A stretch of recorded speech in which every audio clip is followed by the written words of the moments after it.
Hello everyone, welcome to the channel. I hope you are having a great day. Let's start with today's stories. Am I the idiot for refusing to meet my husband's daughter or take my son to meet her? My husband got our former friend pregnant while we were separated, so now he has a 7-month-old daughter. He doesn't plan to be involved in her life, but he's currently working with a lawyer to establish paternity because I'm forcing him to do it. The girl's mother has asked me if I want to meet her and introduce our 3-year-old son to his little sister, but I've said no.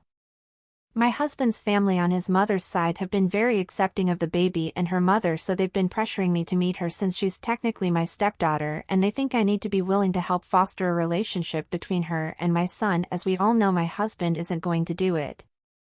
I was upset, so I told them my son would never have a relationship with her and I wouldn't ever meet her because they kept pressuring me too. Now everybody thinks I'm some awful witch who hates a baby when I don't. It also doesn't help that my husband has cut off financial help to that side of his family because they made me cry, which has only made them hate me more. We had a good relationship before all of this, so I feel crap and I'm wondering if I'm an a-hole. OP gives more info in the comments. Are you encouraging your husband not to have a relationship with the child?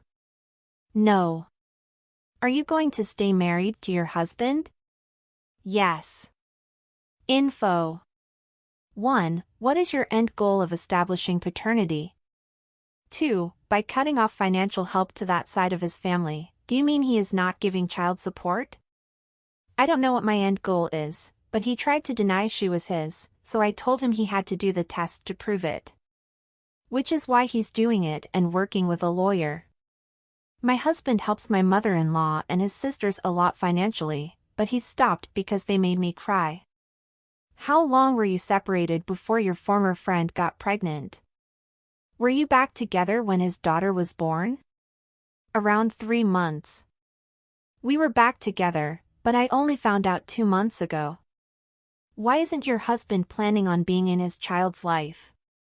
He never really wanted children, so I think he doesn't care for her, because I don't know why else he wouldn't want to be in her life. I also think my father-in-law is encouraging him not to be involved with her. Is your husband paying child support? He gave her money initially, but I wouldn't call it child support. It was more bribe money, so she wouldn't tell me. He hasn't given her any money since I found out, as far as I'm aware. Her sister told me she suspected the baby was my husband's, and his reaction pretty much confirmed it. The only way he'll be in her life is if I force him to pursue custody, otherwise he won't. He never wanted children, so the chances of him doing it on his own is 0. Out of curiosity, if you two broke up again, this time completely, and there was no chance you would take him back, do you think you would also ditch your kid? You say both kids were unwanted, so I think you should think long and hard about who you are married to. If he had 0 interest in trying to get me back, then I think there's a chance he would stop seeing our son as often, but there's other factors, like my father-in-law, that would influence if he completely stops seeing him or not. I think my father-in-law is encouraging him not to be involved. If he was telling him to be involved, everything would be different. My first question would be, why are you still with this man? But I think we're past that point. I don't know if I could go back to a marriage where my husband had sex with my friend, got her pregnant and was denying getting her pregnant, and only admitted it until you forced him to do so. Even though we are separated, I don't know if I could do it. By the way, was a DNA test done to confirm paternity? I hope so. Oh, and I think we can all agree that the husband is an a-hole, and the same title can go to the father-in-law. Well, in relation to the baby, you have no obligation to want to have a relationship with her or make your son have a relationship with his sister. That is your husband's responsibility. But from what you tell us, he has no intention of having any connection with his daughter, other than financially. Of course this could change in the future, but for now it is what it is. And I also understand your husband's family wanting their grandchildren to have a relationship. And based on what you said in the comments, his family here would be his mother and sisters? I just don't quite understand why they are so receptive to the baby's mother. Okay, I get it, she's their granddaughter's and nice mom, but still. She was your friend, who got pregnant by your husband, it's a mess-up situation. But none of this mess is your responsibility to fix, and they have no right to demand anything from you. If your husband cut them off financially, it was his choice, not yours. Nothing in this mess is your responsibility.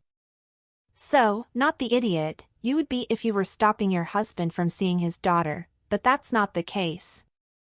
Just be careful, OP, be aware, so that another sibling of your son doesn't appear in the future, who isn't yours. And what do you guys think of this situation? What would you do if you were OP? What advice would you give her? Now let's read what the comments have to say. Not the idiot. Sounds like you're getting blamed for a lot of your husband's poor choices. I feel for the baby, but that's not your responsibility. Agreed.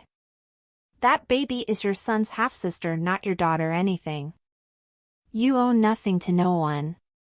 Let your husband deal with it and get some therapy to help you establish and keep boundaries. For both your sakes. OP's husband isn't the only one who is making poor decisions here. Even if we ignore the fact that OP's husband raw-dogged her friend, got her pregnant, and tried to keep the pregnancy from her, OP is still the idiot. OP took her husband back but ditched the friend, she should have put them both in separate trash bins. OP expects her husband to be a father to her son while being totally okay with her husband abandoning another baby. Then OP explicitly stated that she was not going to allow her son to have a relationship with his own sister.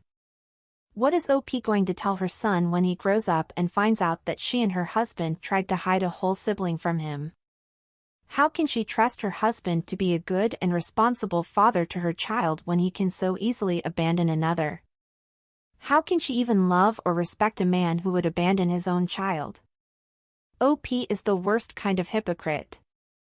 I found out my ex had another child during our 6-month break when the child was 2 years old.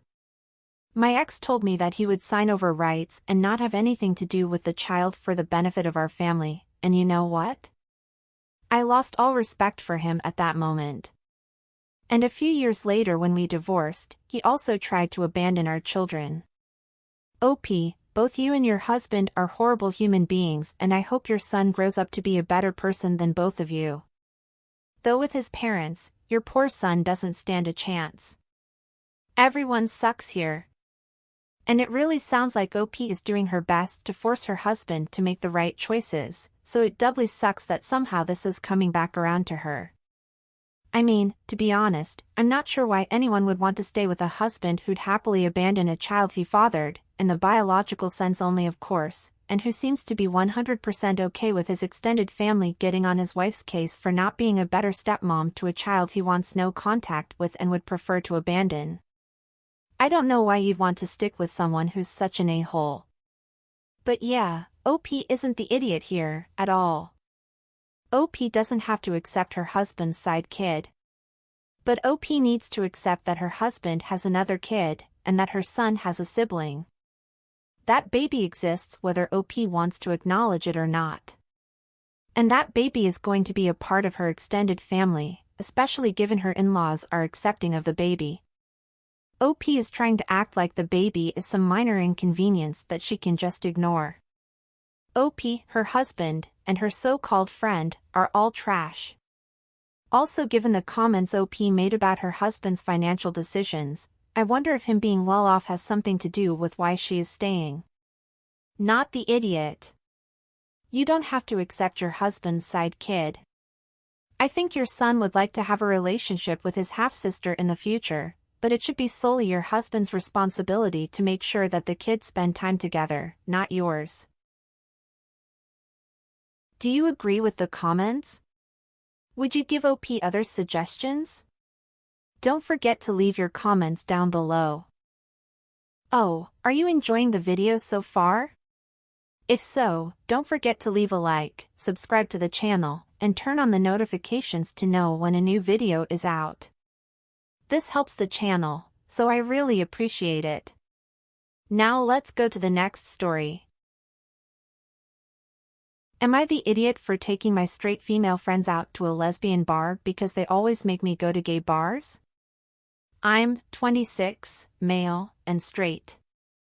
I have a group of friends with a few more women than men. We go out a couple nights a week. Every time we go out, the girls all insist we end up at a gay club at the end of the night.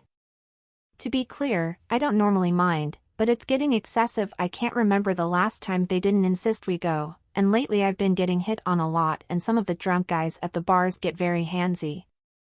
It's gotten uncomfortable at this point, so I've started leaving early to go home or hang out with other friends. Some of the other guys in our group feel the same way. I tried to bring it up, but they don't listen and accuse me of acting homophobic, which I am not. My sister is bi and suggested our city has a lesbian bar and I should take them there to see how they react. To be clear, this bar does openly welcome straight and cisgendered people, so we weren't violating their space. Anyway, there was a basketball game last night and this bar sets up a game night whenever our local NBA team is playing. I suggested we go there to watch the game and most of the group came along.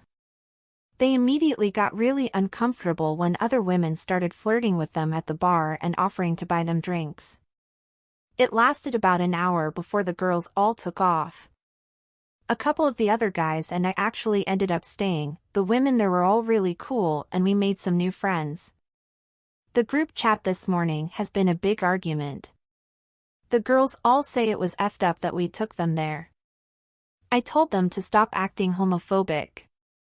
The other guys in the chat are mostly supporting me and saying they have no leg to stand on since we always constantly agree to join them at gay clubs and never complain. I actually want to start going there regularly on game nights. It's a really fun atmosphere and everyone we met was awesome. Am I the idiot? Not the idiot. You warned several times that the places they were taking you were making you uncomfortable.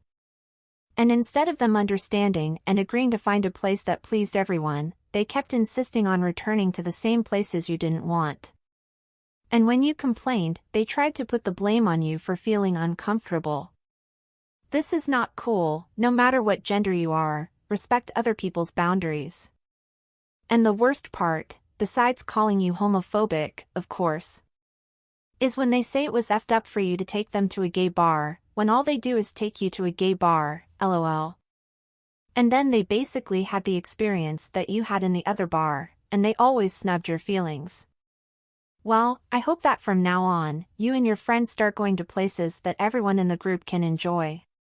Now let's read what the comments have to say. Not the idiot. Sounds like they just wanted to go to a gay bar to avoid flirtation. When it's flipped on them, they get really uncomfortable.